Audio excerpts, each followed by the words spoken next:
નમસ્કાર વિદ્યાર્થી મિત્રો, દિવાળીના વેકેશન બાદ આજથી આપણે દ્વિતીય સત્રનો પ્રારંભ કરી રહ્યા છીએ. તો શ્રી વિદ્યા વિહાર પ્રાથમિક શાળા ઓનલાઈન એજ્યુકેશનમાં તમારું સ્વાગત છે. ધોરણ 8 વિષય વિજ્ઞાન અને ટેકનોલોજી, પાઠ નંબર 10 તરુણા અવસ્થા તરફ ભાગ 1 વિશે આજે આપણે જાણકારી મેળવશું. નમસ્કાર વિદ્યાર્થી મિત્રો, દિવાળીના વેકેશન બાદ આજથી આપણે દ્વિતીય સત્રનો પ્રારંભ કરી રહ્યા છીએ. તો દ્વિતીય સત્રમાં પ્રથમ 10મો પાઠ છે તરુણા અવસ્થા તરફ.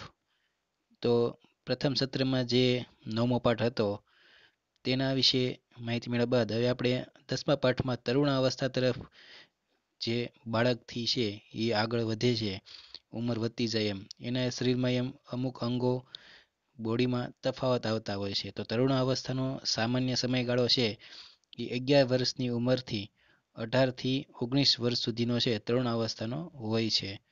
તો આજે પાઠ નંબર 10 તરુણ અવસ્થા તરફની ચર્ચા કરવાની છે. તો સૌપ્રથમ વ્યાખ્યા છે કે તરુણ અવસ્થા એટલે શું? તો જોઈએ, જીવનની એ અવસ્થા જેમાં શરીરમાં પ્રજનનની પરિપક્વતાની પ્રાપ્તિ માટેના પરિવર્તનો થાય છે તેને તરુણ અવસ્થા કહે છે.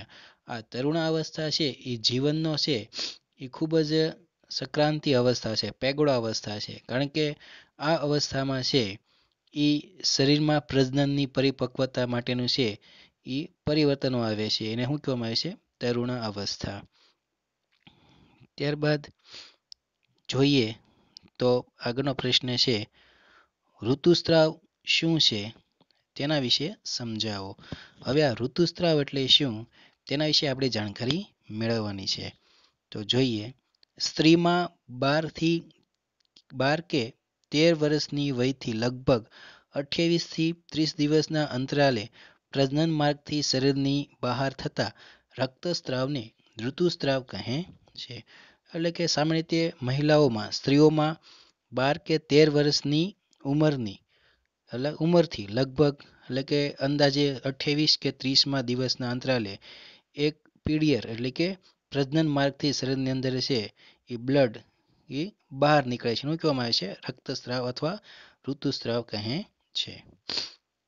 સ્ત્રી ગર્ભવતી ન થાય ત્યાં સુધી 12થી 13 વર્ષની વયથી લગભગ 45થી 50 વર્ષની ઉંમર સુધી પ્રતિમાસ ઋતુસ્રાવ થાય છે. એટલે કે સ્ત્રીઓ જ્યાં ગર્ભવતી ના થાય ત્યારે 12 કે 13 વર્ષથી માંડીને 45થી 50 વર્ષ ઉંમર સુધી છે આ નિયમિત 28 કે 30 દિવસના અંતરાલમાં છે એ આ ઋતુસ્રાવ એટલે કે રક્તસ્રાવ થાય છે. અંડપિંડમાંથી મુક્ત થયેલા અંડકોષોનું જો ફલન ન થાય તો તેવી સ્થિતિમાં અફલિત અંડકોષ તથા ગર્ભાશયનું અંદરનું સ્તર તેમજ તેની રુધિરવાહિનીઓ સાથે તૂટવા લાગે છે.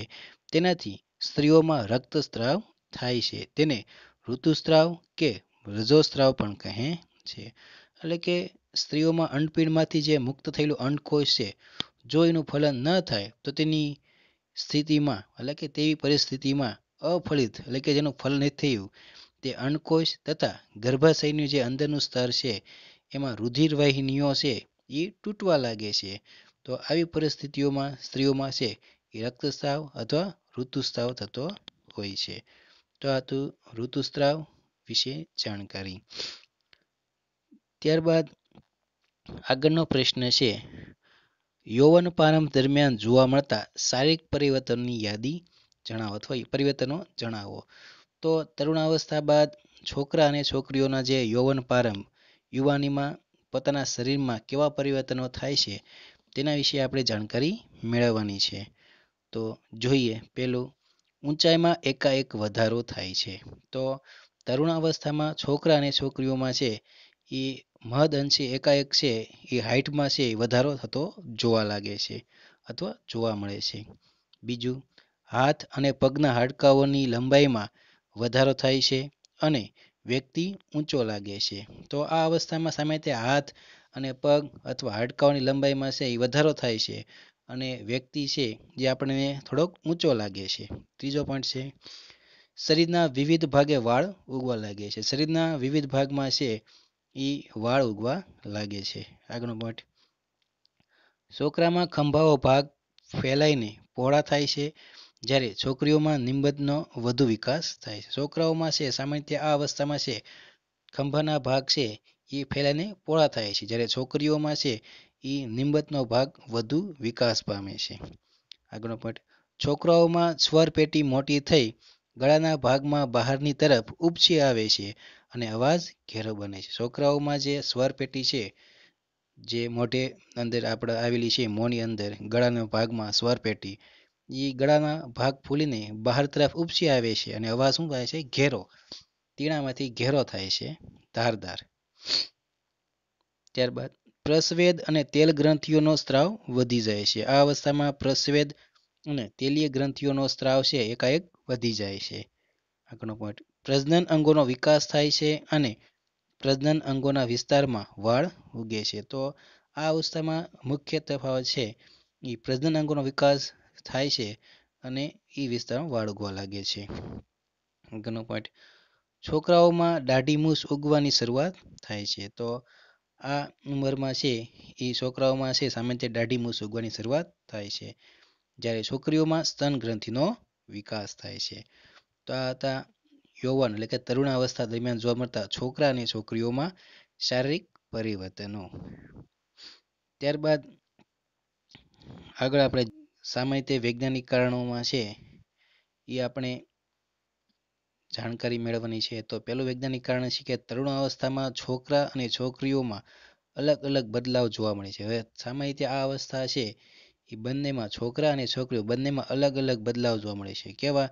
તો જોઈએ, તરુણાવસ્થા દરમિયાન છોકરાઓમાં ખંભાનો ભાગ ફેલાઈને પહોળો તેમજ છાતીનો ભાગ વિસ્તૃત થાય છે. તરુણાવસ્થામાં છે છોકરાઓનો ખંભાનો ભાગ છે એ પહોળો તેમજ છાતીનો ભાગ છે એ કેવો થાય છે? વિસ્તૃત થાય છે. જ્યારે છોકરીઓમાં કમરની નીચેનો ભાગ પહોળો થાય છે. જ્યારે છોકરીઓમાં છે કમરની જે નીચેનો ભાગ છે એ પહોળો થાય છે. છોકરાઓમાં વૃદ્ધિને કારણે શરીરના સ્નાયુઓનો વિકાસ છોકરીઓના સ્નાયુઓના વિકાસની સરખામણીએ વધુ હોય છે. તો આ અવસ્થામાં છે એ છોકરાઓમાં વૃદ્ધિને કારણે શરીરના જે સ્નાયુઓનો વિકાસ છે એ છોકરીઓ કરતાં સ્નાયુના વિકાસની સરખામણીમાં શું હોય છે? વધુ હોય છે.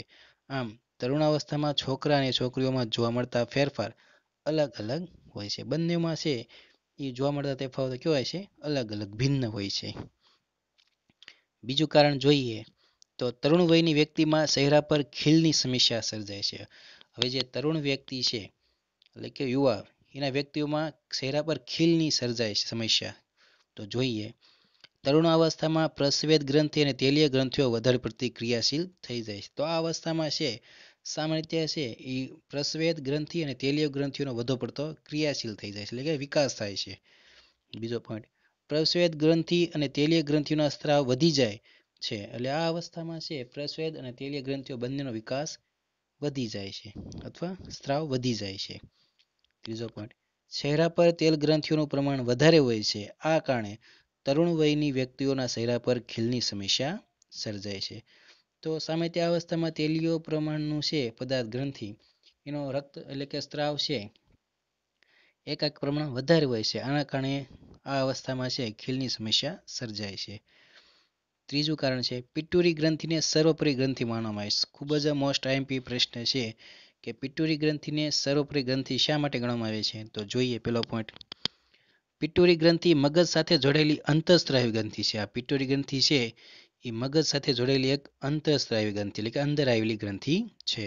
બીજું, પિટ્યુરી ગ્રંથિ દ્વારા સ્ત્રાવ અંતઃસ્ત્રાવ જનનપિંડ એટલે કે શુક્રપિંડ કે અંડપિંડને અંતઃસ્ત્રાવ ઉત્પન્ન કરવા માટે ઉત્તેજિત કરે છે. તો આ ગ્રંથિ છે એ અંદરના જે અંતઃસ્ત્રાવો છે શુક્રપિંડ અને અંડપિંડ એને શું કરે છે? ઉત્તેજિત કરે છે.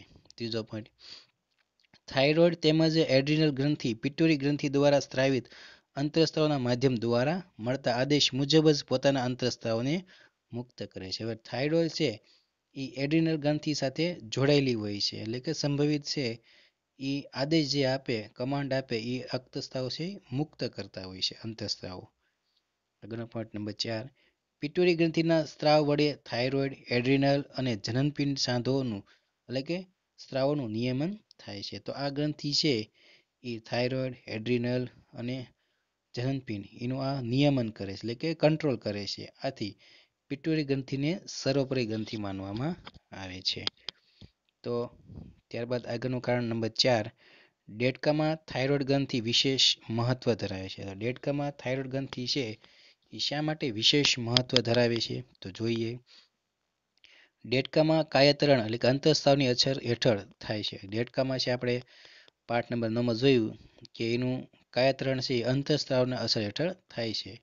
બીજું, ટ્રેડપોલનું દેડકામાં રૂપાંતર થવાની ક્રિયા થાઇરોઇડ ગ્રંથિ દ્વારા સજીવ થાઇરોક્સિન અંતઃસ્ત્રાવના અસરથી થાય છે. એટલે કે થાઇરોઇડ ગ્રંથિના નિયમનના કારણે છે એ થાઇરોક્સિન અંતઃસ્ત્રાવની અસરથી થાય છે. ત્રીજું, ટેડપોલ જે પાણીમાં વૃદ્ધિ કરી રહ્યા હોય તેમાં પર્યાપ્ત માત્રામાં આયોડિન ન હોય તો થાઇરોક્સિન ઉત્પાદન અટકી જાય છે. હવે દેડકાઓ છે ટેડપોલ એટલે કે બચ્ચું એ પાણીમાં વૃદ્ધિ પામે છે, વિકાસ પામે છે, પણ એમાં પૂરતા પ્રમાણમાં આયોડિન ન હોય તો થાઇરોક્સિન ઉત્પાદન શું થઈ જાય? અટકી જાય છે. નંબર 4, થાઇરોક્સિનના અભાવે ટેડપોલનું પુખ્ત દેડકામાં રૂપાંતર થતું નથી. આમ દેડકામાં થાઇરોઇડ ગ્રંથિ વિશેષ મહત્વ ધરાવે છે. કારણ કે દેડકાને જો આયોડિન પૂરતા પ્રમાણમાં ન મળે તો એ યોગ્ય પુખ્ત વયમાં છે રૂપાંતર થતું નથી. એટલા માટે દેડકામાં થાઇરોઇડ ગ્રંથિ છે એ વિશેષ મહત્વ ધરાવે છે. તો વિદ્યાર્થી મિત્રો, ભાગ 1 એટલા સુધી રાખશું. નેક્સ્ટ પીરિયડમાં આપણે ભાગ 2ની ચર્ચા કરીશું. ત્યાં સુધી ઘરે રહો અને સુરક્ષિત રહો. Stay home, stay safe. આભાર. ધન્યવાદ.